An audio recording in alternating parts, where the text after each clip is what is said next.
They call it a sloth bear. That word, sloth, is the trap that makes you step closer. Not cute and not slow.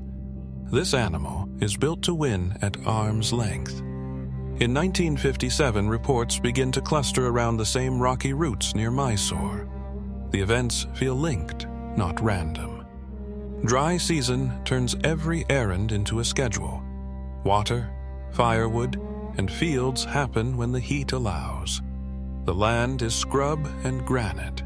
The boulders create pinch points and blind corners where warning distance disappears.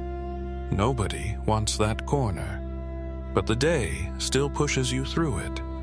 That matters because people cannot simply choose safer ground. The quickest way is often the only way.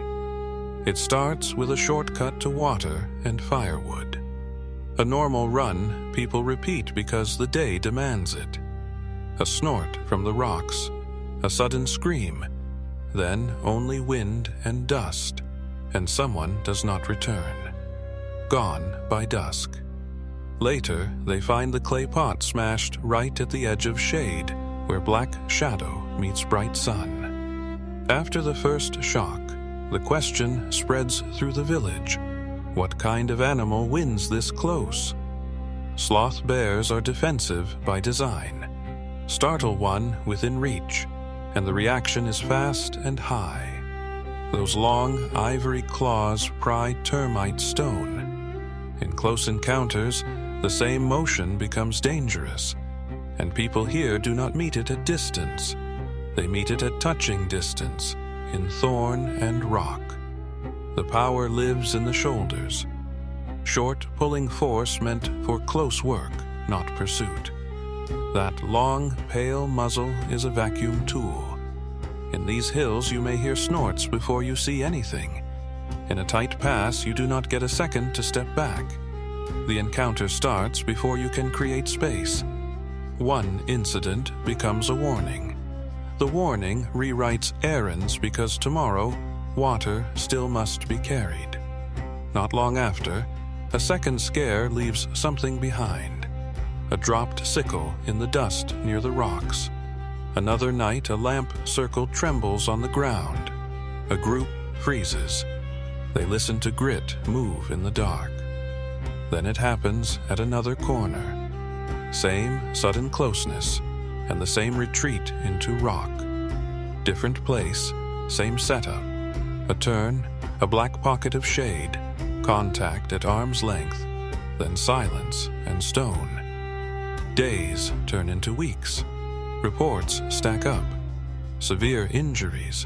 People are carried back shaken, and work still waits in the fields. Then the words change.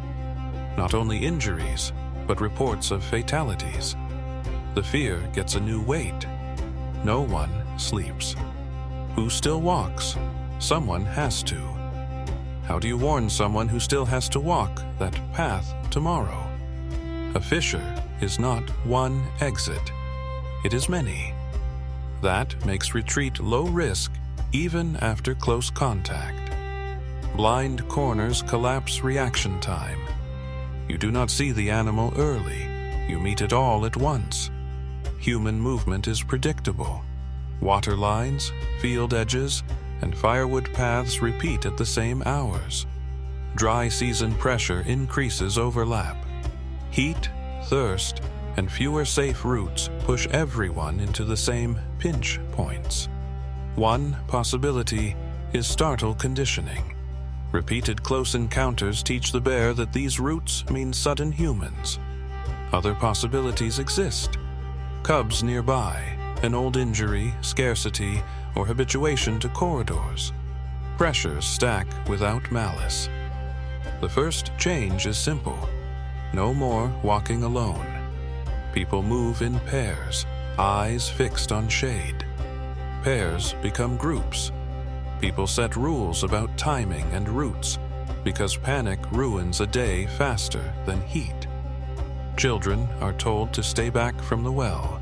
Even thirst gets supervised. At night, oil lamps appear.